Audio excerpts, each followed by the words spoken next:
Patuloy ang pagtaboy ng Philippine Coast Guard sa monster ship ng China na ilang araw nang nasa exclusive economic zone ng Pilipinas. Pero ang radio challenge ng Pilipinas, sinagot ng China. At nakatutok si Ivan Mayrina.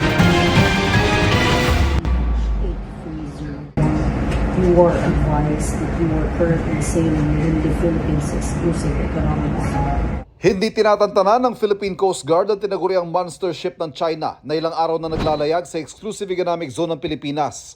Sa ilang punto, 60 nautical miles na lang ang layo nito mula sa baybayin ng Zambales. Kaya dinidikitan na ng BRP Gabriela Silang para hindi na makalapit pa. Tugon ng China Coast Guard, radio challenge din. Sabay utos pa sa Philippine Coast Guard na lumayo para iwas banggaan.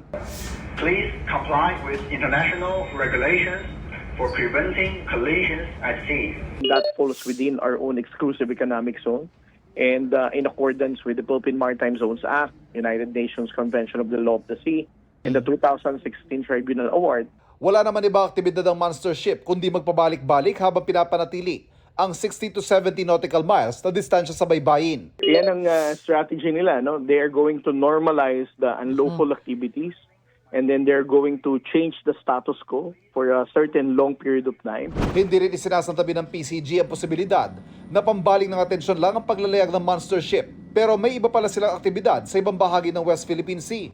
Pero hindi naman daw nalilingat sa pagbabantay ang Pilipinas kasama ang AFP at ang mga kaalyado nating bansa. Para sa GMA Integrated News, Ivan Mayrina, nakatutok, 24 oras.